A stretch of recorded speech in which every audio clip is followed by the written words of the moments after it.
My name is Tim Smith. I'm a parent here at Alvarado Elementary School in Noe Valley in San Francisco. I'm on the PTA and I head up the technology committee. I've got two kids here, Jeremiah, who's in 4th grade, and Quincy, who is in 2nd grade. The school's got a very strong community. The students are very passionate about what they do. The teachers and administration are very committed. And the parent community is very, very strong. There are a lot of schools in San Francisco struggling now. We're having our struggles as well, but we've been able to maintain at least the level that we have been at in terms of teaching and funding and grow in a few different areas based on some fundraising that we've done and some creativity and persistence. It takes a lot of commitment. We really only get together about once a month, but we work closely with the computer teacher here to make sure that he has everything he needs so that he can teach our kids how to appropriately use computers. At the same time, we realize that a lot of teachers want to be able to incorporate computers into their lesson plans, but they haven't had that opportunity because their computers are just not working.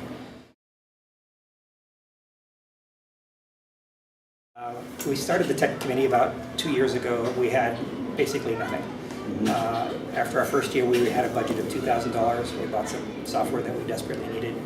Last year, we realized that incrementally we weren't going to get where we needed to get. So we came up with a fundraising idea where we asked people to register as a team and use their cell phone and created a cell phone scavenger hunt called Tech Search Party. And we were able to raise $12,000 last year, and we're doing it again in November and hope to raise twice as much.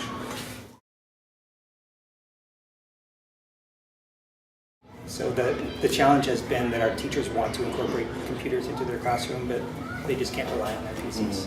So we've replaced 10 classes already. We're about to replace 10 more. A total of 30-odd classes will be probably pretty much done by the end of the year, at least getting everybody to the point that they have a functional computer. And then the plans are more along the lines of training, making sure that the teachers know all the applications available to them and how to tailor their applications to the curriculum for their particular class. When we first realized that we could upgrade the computer system, we very quickly realized after that we need to get rid of a lot of these old computers, and these are the massive old CRTs. They were noisy, they were energy hogs, they were loud, and we did some research and came across GreenCitizen, and we're really impressed with what we read, both in terms of the certification and the means to dispose of e-waste in a conscientious and appropriate manner. We honestly didn't realize the size of the problem until we went to your site and then did some initial digging, and all of a sudden it fit into the larger philosophy at Alvarado, which is very green. We have a gardening committee where we spend a lot of time making sure our trash is taken care of. We use recyclables whenever possible, so it was appropriate for us to dispose of our e-waste in the same manner that we would dispose of the rest of our waste.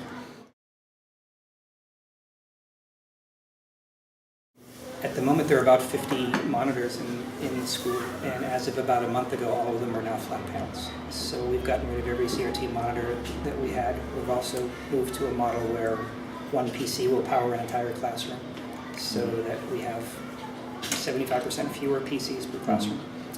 So the energy savings there is incredible. And then also, the computer lab was the first thing we did.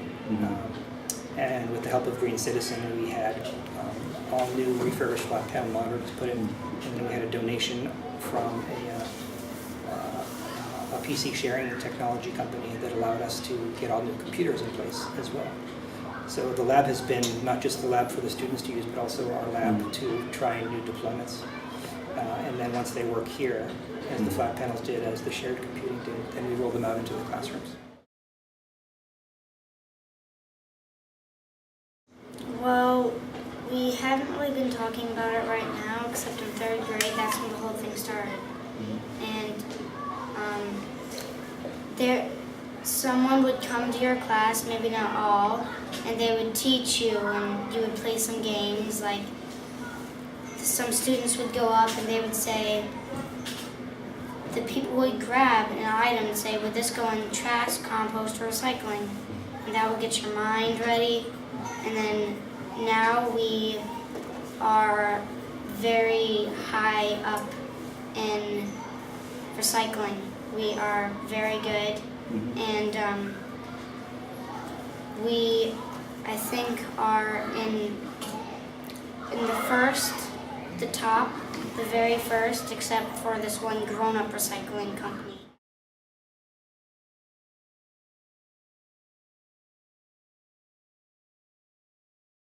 Because it's important for Mother Earth.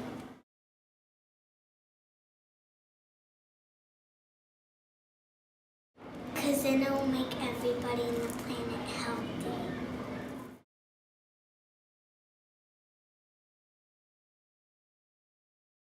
If we weren't really teaching, we wouldn't be as educational right now.